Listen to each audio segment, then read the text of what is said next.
première chose que je voudrais dire, c'est que le texte que je vais vous lire, enfin que je vais vous commenter, n'est pas de moi. Il est d'un autre membre du CIELT qui n'a pas pu venir aujourd'hui, qui s'appelle Yves Saillard, et qui est, j'allais dire, dans la vie quotidienne, un physicien théorique du commissariat à l'énergie atomique, donc un scientifique de grand renom, et qui se trouve être le seul membre du CIELT à être membre de la commission scientifique qui conseille le cardinal Custode. Donc c'est vraiment un homme dont la compétence est reconnue. Donc Yves Saillard, et il m'a autorisé et il m'a donné son texte pour que je vous le communique. Alors, comme il y a un certain nombre de redites par rapport à ce que nous avons dit depuis le début de l'après-midi, je vais résumer. Alors, nous allons examiner l'image. Sur le linceul de Turin, on voit des tas de choses, on vous l'a dit. On voit des traces de brûlure, on voit des traces de sang, on voit pas mal de choses. Nous allons nous intéresser essentiellement à l'empreinte corporelle. Alors, quelles sont les caractéristiques de cette empreinte corporelle? Eh bien, tout d'abord, vous pouvez constater, et les photographies sont un peu trompeuses à ce sujet, mais c'est encore plus vrai si vous allez voir le linceul. L'image est très très pâle. Et quand on va à Turin, c'est quelque chose qui frappe. Moi, j'ai eu l'occasion de la voir à 1 mètre de distance. C'est très pâle, c'est très subtil. Alors, comment expliquer ça?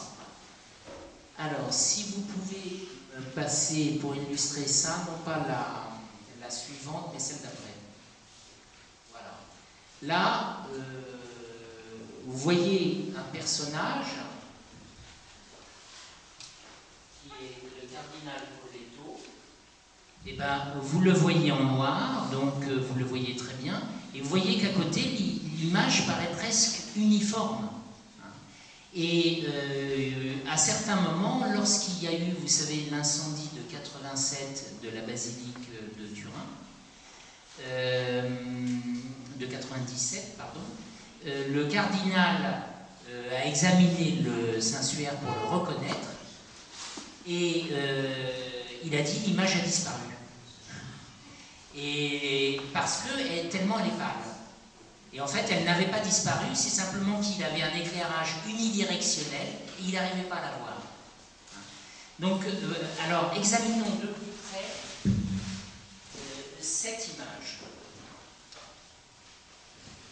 Selon les mesures du Sturp en 1978, l'intensité lumineuse réfléchie par les parties sombres de l'image est voisine de celle réfléchie sur le fond clair et vaut 85% de cette dernière. Donc, si vous voulez, dans le langage scientifique plus précis, ce qu'on appelle la réflectance relative, d'une moyenne des zones sombres est de 85%. Donc l'image, ça rend l'image très floue et indistincte. Elle ne possède pas de contour. Elle surgit du fond du tissu sans frontières nettes. En dépit de sa pâleur, elle est cependant très nuancée. Le dégradé de teinte entre les zones sombres et le fond clair est progressif, à la limite de détection de l'œil. L'œil humain peut discerner 200 à 250 niveaux de gris différents entre le blanc et le noir. Pour numériser l'image noir et blanc sans perte d'information visible, il est donc indispensable d'utiliser ce qu'on appelle une discrétisation de la teinte en 256 niveaux de gris. L'image est difficile à voir également en raison d'un autre caractère peu connu. Selon les observations récentes de l'équipe de Centro di Sindonologia, sa visibilité est dépendante des directions d'éclairage et des angles d'observation.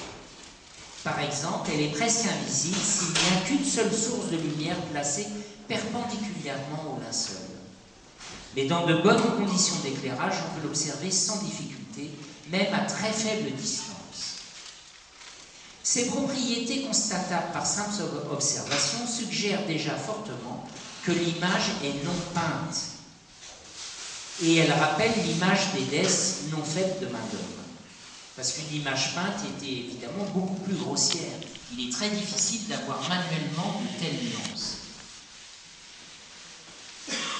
Alors, en dépit du caractère flou de l'image, on peut distinguer convenablement ces corps tels que les doigts ou les lèvres.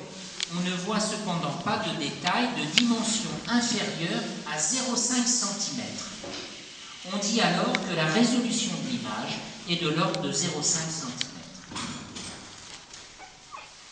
Donc, première caractéristique de cette image, beaucoup de nuances, très floues et très claires. Deuxième caractéristique, la négativité, on vous en a parlé plusieurs fois tout à l'heure, découverte par Secundo Figa lors de la première photographie. Donc un négatif inverse les teintes par rapport à la réalité photographique. Les parties sombres deviennent claires et les clairs deviennent sombres.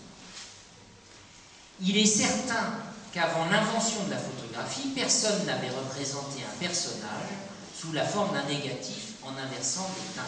C'était une notion qui n'existait pas.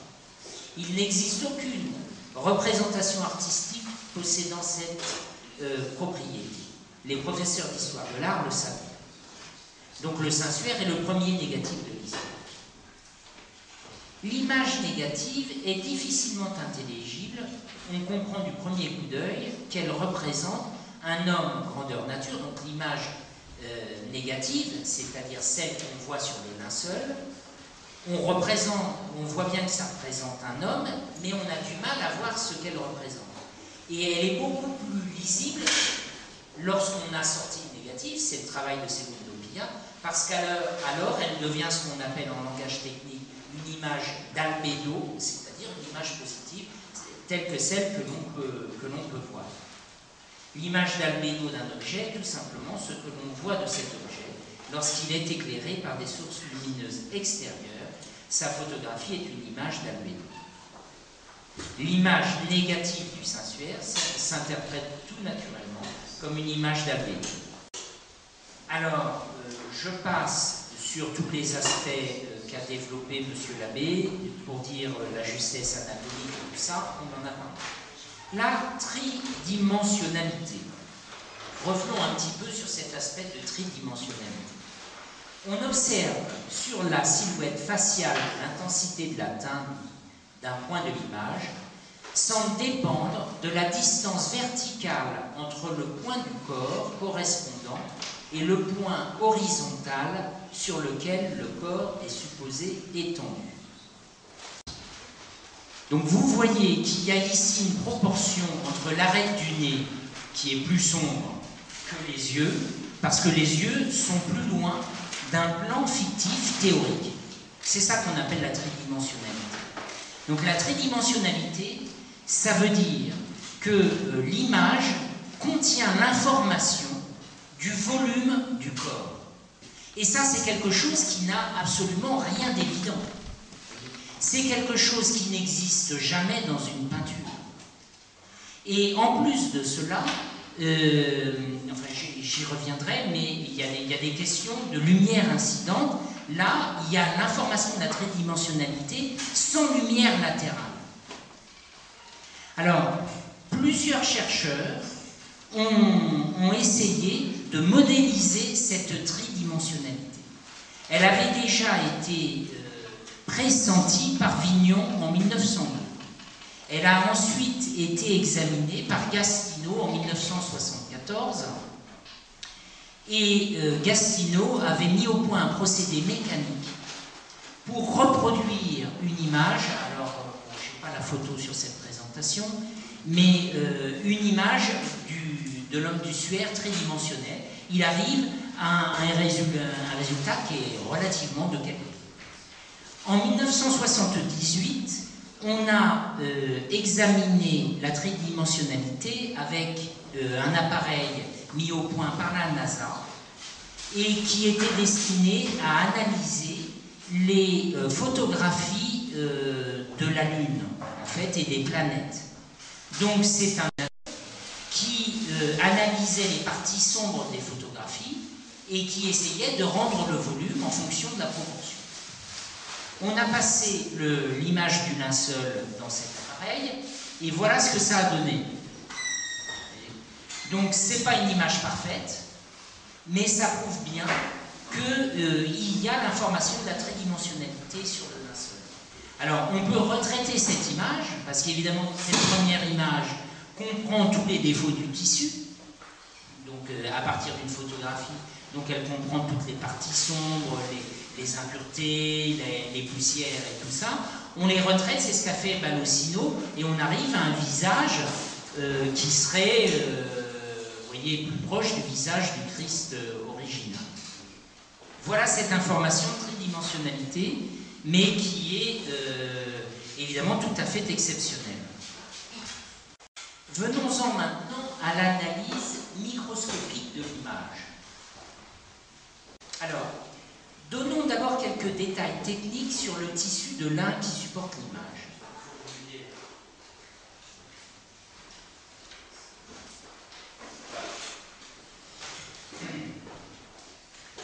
Donc, l'épaisseur du lin est de 0,3 à 0,4 mm et il pèse 235 grammes par mètre carré. Il est constitué de fils irréguliers dont le diamètre varie presque du simple au triple. Les fils longitudinaux dits de chaîne, diamètre moyen 0,14 mm, qui suivent l'axe de tissage, sont plus fins que les fils transversaux dits de trame, diamètre moyen d'environ 0,25 mm. Il y a 38 fils de chaîne et 26 fils de trame au centimètre carré. Le tissage de l'étoffe est dit techniquement du type chevron sans chaîne à base de sergé 3 sur 1. Donc on sait que ce type de tissage existait il y a 2000 ans. Le fil de trame passe par-dessous 3 fils de chaîne avant de passer par-dessus le 4e. D'un fil de trame à l'autre, la partie visible de la trame est décalée transversalement de façon à dessiner des chevrons dont les lignes obliques sont inclinées de 32-33 degrés par rapport à la direction longitudinale. Les fils de trame sont un peu en retrait par rapport aux fils de chaîne. Ce relief crée généralement des ombres à l'emplacement des fils de trame en forme de bâtonnets orientés transversalement. Les fils sont eux-mêmes composés de fibres. Ces fibres s'enroulent en torsade de torsion Z assez faible pour constituer le fil. Les fibres issues de la plante ont des diamètres s'étageant de 10 à 15 microns. Je rappelle qu'un micron, c'est 1 millième de millimètre. Et des longueurs variables pouvant atteindre le centimètre. Lors de l'examen du sensuaire par le Sturm en 1978, on a découvert la structure physique microscopique de l'image. Ces observations au microscope ont permis d'établir que l'image provenait de parties de fibres de lin plus colorées en jaune, c'est-à-dire plus foncées au sommet des fibres. Donc vous voyez qu'ici, vous avez des fils qui sont composés de fibrilles, et dans ces fibres qui ont donc 10 à 15 microns d'épaisseur, eh bien certaines sont jaunes, alors que les autres ont la couleur naturelle du lin. C'est ce que montre l'analyse au microscope. Et alors, ce qui est, je vais y venir, on va aller plus loin dans l'analyse de cette image. Et c'est ça qui forme l'image du corps.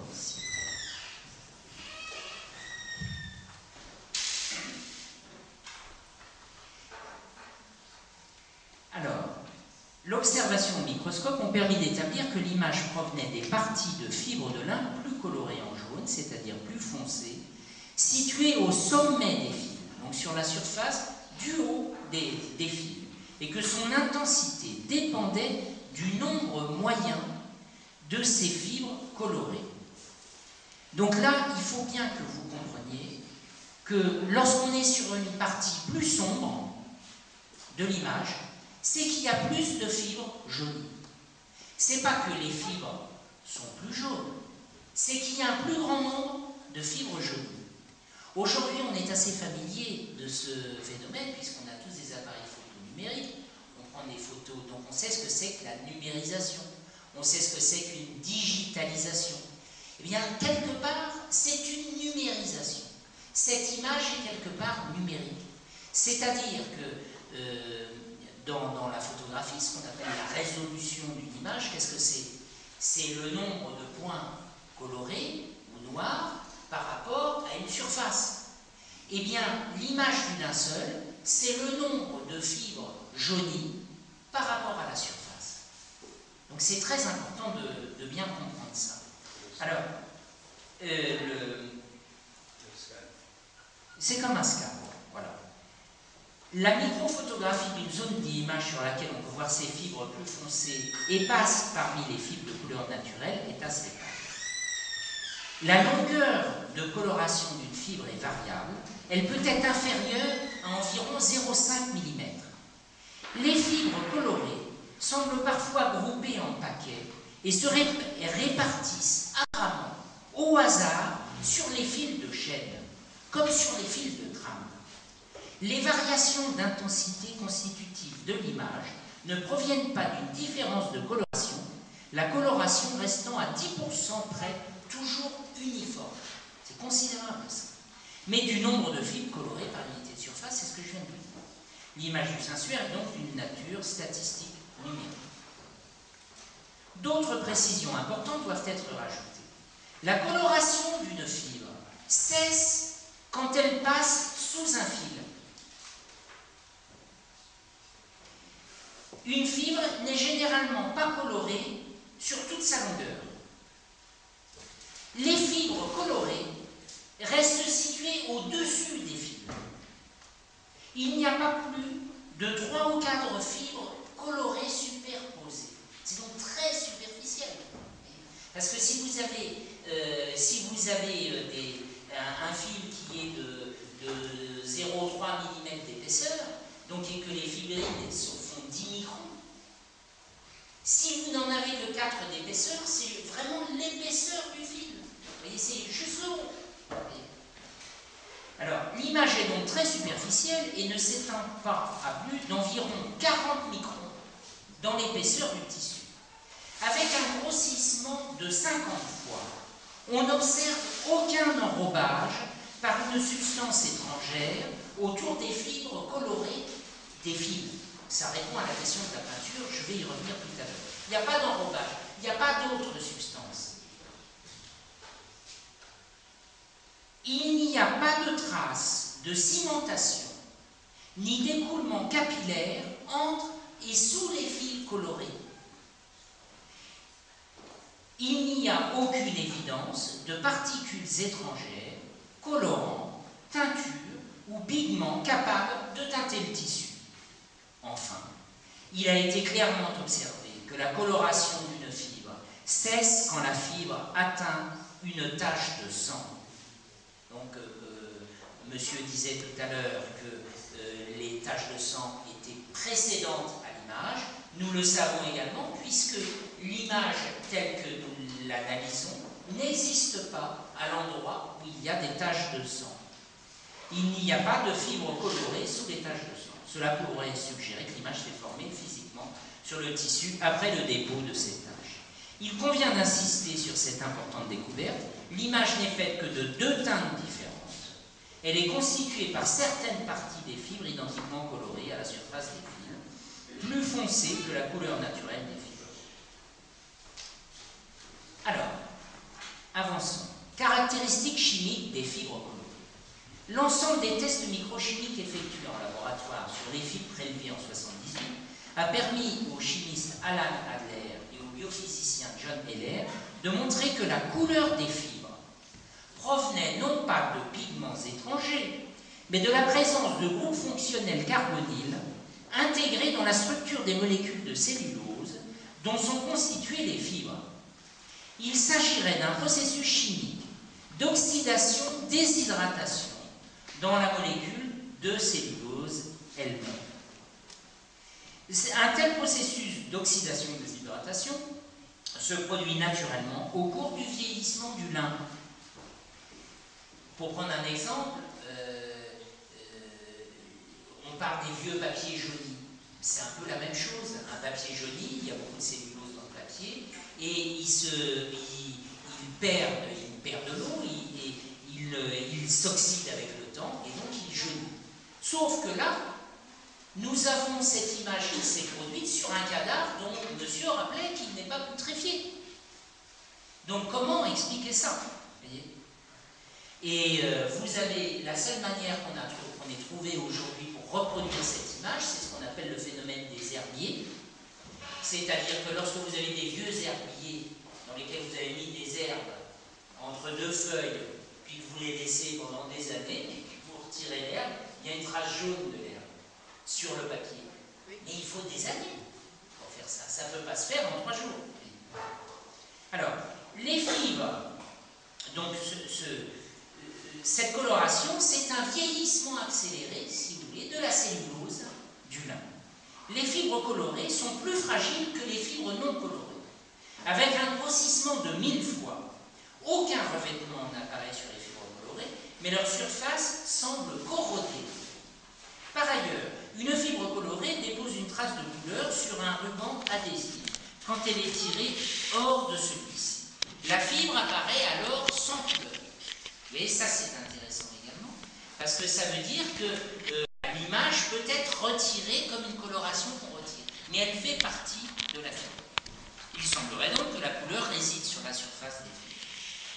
Bon, le chimiste du Los Alamos National Laboratory, Rogers, montre que dans une de ses dernières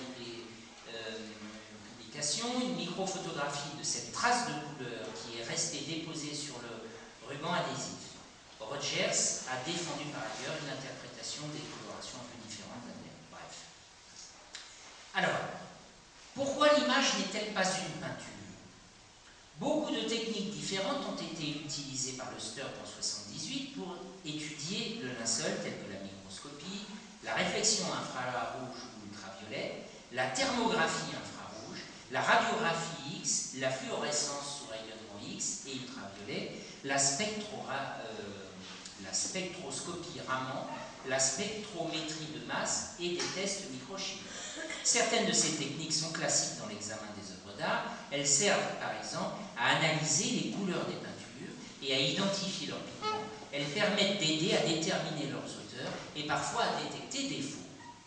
Le résultat de ces études très complètes, les résultats sont parfaitement cohérents.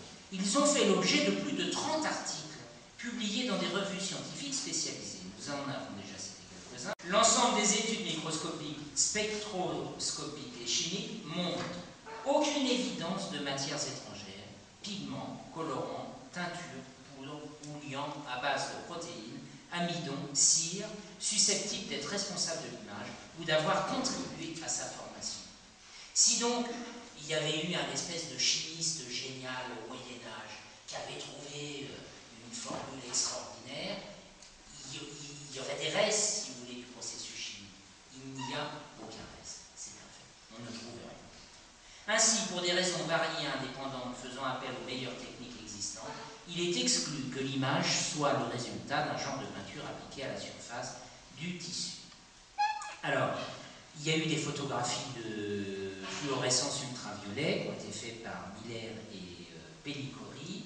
La fluorescence ultraviolet consiste dans la rémission de lumière visible par un atome ayant absorbé du rayonnement ultraviolet. De nombreux composés organiques et inorganiques ont cette propriété, en particulier les liants et vernis utilisés en peinture. Ceux-ci, transparents et invisibles, deviennent visibles ou plus ou moins colorés, quelle que soit leur ancienneté, quand on les soumet à un éclairage ultraviolet. Or, la zone d'image du linceul ne manifeste aucune fluorescence. Soumise aux ultraviolets, elle ne réémet aucun rayonnement. L'image n'est pas fluorescente aux ultraviolets. Cela exclut déjà la présence des liants anciennement en usage. Les zones de tissu sans image montrent une légère fluorescence, jaune verdâtre. Les traces de brûlure, une fluorescence orange rougeâtre, comme il est normal. La raison de la non-fluorescence de l'image est ignorée. Mais cela nous apprend cependant que l'image ne peut provenir d'une légère brûlure. Vous voyez, il y a des tas de gens qui ont dit « Oui, mais on a brûlé comme un fer à repasser. » Et ils ont fait des études, ils ont pris une statue en ferraille, et puis ils l'ont chauffé un petit peu, ils ont mis un linge, puis ils ont dit « C'est comme un fer à repasser qu'on a laissé sur un torchon, ça laisse une trace. » Non, ça ne peut pas être cela, puisque l'image n'a aucune fluorescence ultraviolet, et que la brûlure provoque une fluorescence.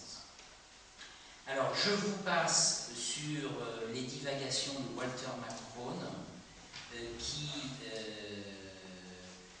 qui est un scientifique connu qui avait apparemment démontré la fausseté de la célèbre carte du Vinland, qui est une carte du Canada et de Terre-Neuve, dressée avant la découverte de l'Amérique par Christophe Colomb. Et McCrone a prétendu avoir trouvé du fer sur le linceul, et donc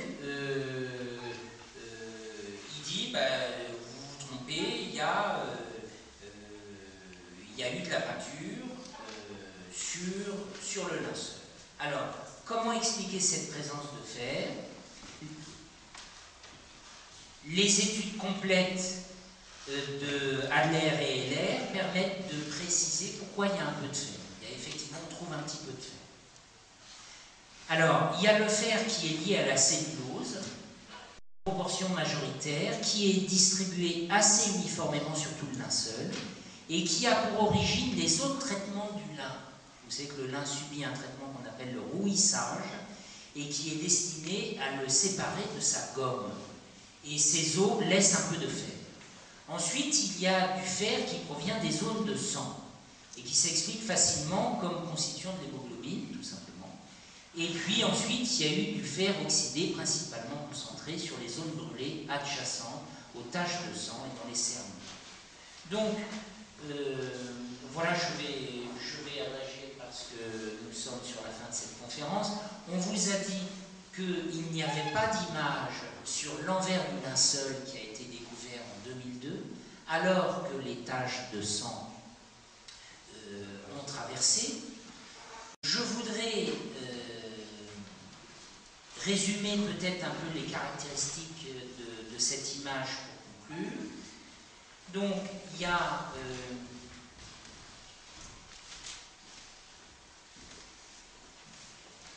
en résumé, plus on étudie, moins on comprend. Pourquoi? L'image du linceul, l'image corporelle, est clairement tridimensionnelle. Et en même temps, c'est une image d'albédo qui vous présente donc un corps avec son volume, alors qu'elle est très fine, très faible. Ça n'est pas une image d'enveloppement, car si c'était une image d'enveloppement telle que l'image si on posait sur une statue des pigments et puis qu'on mettait un linge, on obtiendrait une image déformée. Donc l'image du corps n'est pas déformée. Ça n'est donc pas une image. Par contre, les taches de sang, elles, montrent un enveloppement, puisqu'on voit toutes les taches de sang, si vous voulez. Et elles montrent un enveloppement, et c'est du sang. On l'a prouvé, enfin on ne l'a pas beaucoup détaillé tout à l'heure, mais c'est vraiment du sang.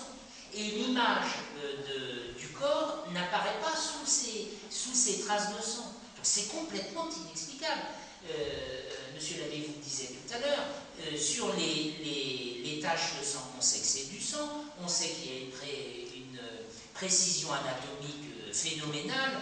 Je ne sais pas si vous l'avez dit tout à l'heure, mais il y a du sang artériel et du sang veineux, alors qu'on a découvert la distinction de ces deux circulations au XVIe siècle. Et donc bien après la découverte du linceul en Champagne. Et on a en plus la superposition d'une image qui n'est pas une image enveloppante avec une image enveloppante. Et cette image, elle est numérique. Je viens de vous le montrer par et elle est... Alors, monsieur l'abbé a conclu son intervention tout à l'heure, et je ferai de même, sur le fait que cette image est infalsifiable, parce que de fait, on n'est pas capable aujourd'hui de la reproduire pour un tel sujet. Hein. On pourrait éventuellement oxyder un peu de lin, mais pas pour un cadavre avec une précision anatomique comme ça. Alors, pour conclure, l'homme d'Ussuaire a subi des tourments qui, vous savez que la loi romaine et la loi juive également interdisaient qu'un supplicié subisse plusieurs tourments. C'était soit vous étiez crucifié, soit vous étiez flagellé, mais ce n'était pas les deux. Bon. Or, le Christ est le seul homme de l'histoire à avoir, qu'on connaisse, à avoir subi tous ces tourments. Et ce linceul porte la marque de tous ces tourments. Donc il faut bien en conclure que ce linceul est authentique.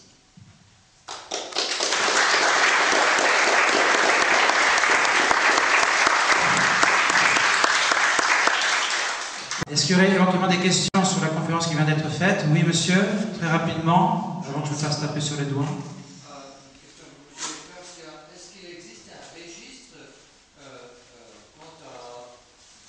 Au miracle.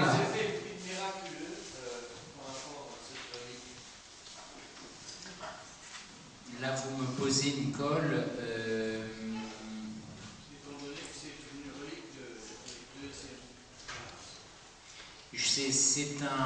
je n'ai rien lu à ce sujet sur les miracles qui auraient été provoqués au contact du linceul.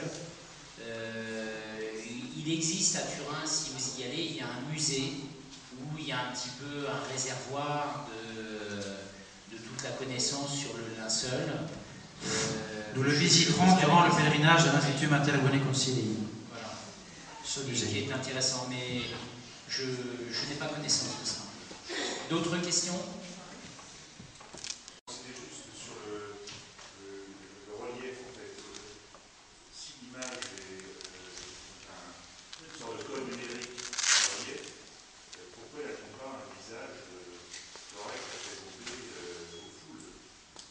C'est quand même pas génial ce qu'on a vu là, en fait. Donc je suis assez surpris de ça, parce que la limite, on peut le faire sur n'importe quelle planète. Parce que la tridimensionnalité n'est pas parfaite. Bon, il y a les défauts du tissu et tout ça, mais je ne pense pas que ce soit complètement votre question. La vérité, c'est qu'il y a encore beaucoup de choses qu'on ne comprend pas sur cette image. D'abord, je n'ai pas beaucoup développé ça, mais dans toute photographie, dans toute représentation, vous avez une lumière qui vient. C'est-à-dire, il y a toujours, les peintres le savent bien, il faut mettre le soleil quelque part en dehors de la toile, savoir où est-ce qu'on éclaire. Là, je vous vois, vous avez une partie de votre visage qui est plus claire que l'autre. Et pour moi, ça doit être pareil. Sur l'image du linceul de Turin, il n'y a pas de lumière incidente. C'est-à-dire que toutes les parties de l'image sont à la même intensité. Ensuite, l'information de la tridimensionnalité, lorsqu'on la numérise, c'est-à-dire ça a été tous les travaux qui ont été faits par Vignon, par Gastineau, par Luster, et les gens continuent à travailler là-dessus. Nello Balosino, tout le monde travaille là-dessus. Alors c'est un gros travail qui consiste à prendre des photographies de bonne qualité, sous forme numérique bien sûr, ensuite de mettre des filtres, pas n'importe quel filtre, retirer tout ce qui peut être impureté de l'image, et puis ensuite d'essayer de calculer, si vous voulez, selon une règle mathématique, de modéliser l'intensité de la teinte par rapport à une distance, par rapport à un plan théorique. Et ensuite de reprendre tout ça et de reconstituer une image en volume, ou une sculpture, ou quelque chose comme ça. Aujourd'hui, les travaux n'ont pas donné de meilleurs résultats que cela.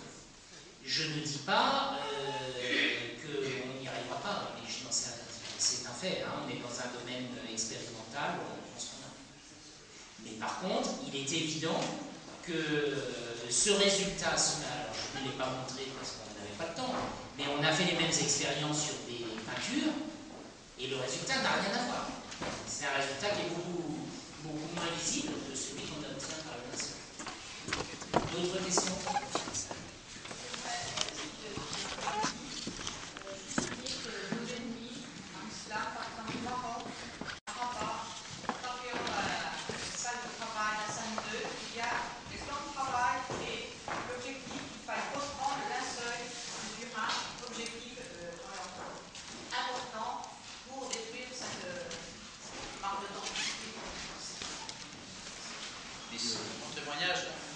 le linceul suscite beaucoup de haine et d'opposition de par le monde sous beaucoup de formes.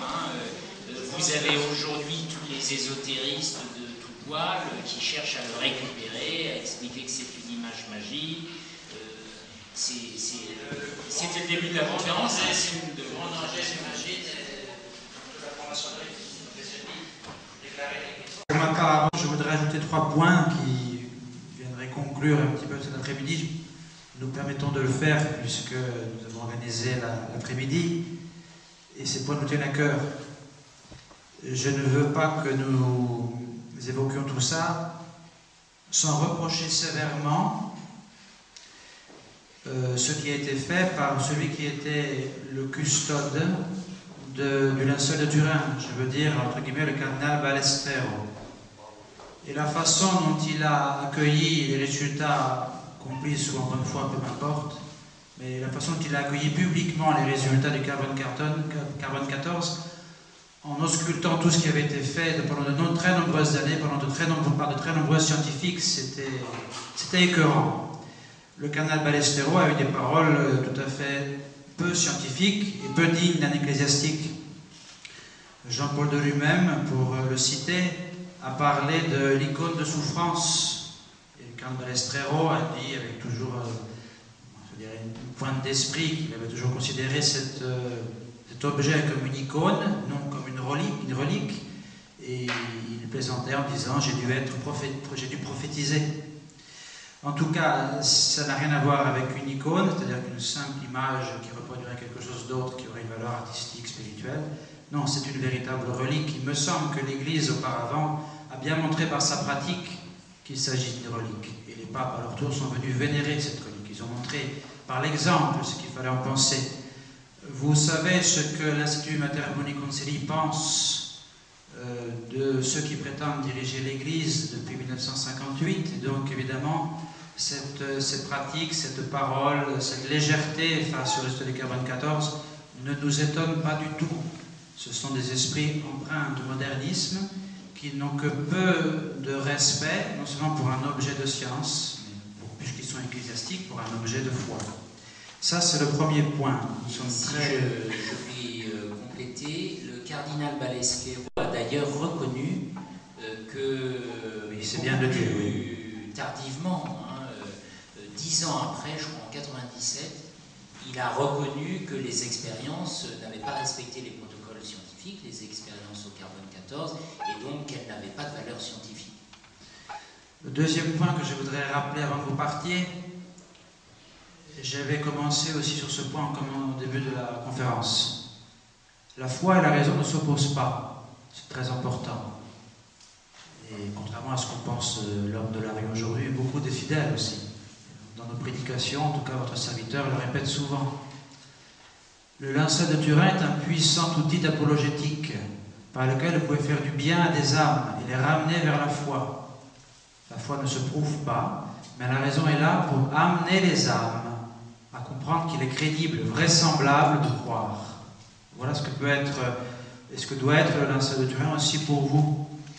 Je dirais un peu plus loin, on peut faire beaucoup de commentaires spirituels évidemment, je m'arrêterai ici, et je terminerai par le troisième point que je voulais évoquer dans cette conclusion, et c'est le titre de notre conférence.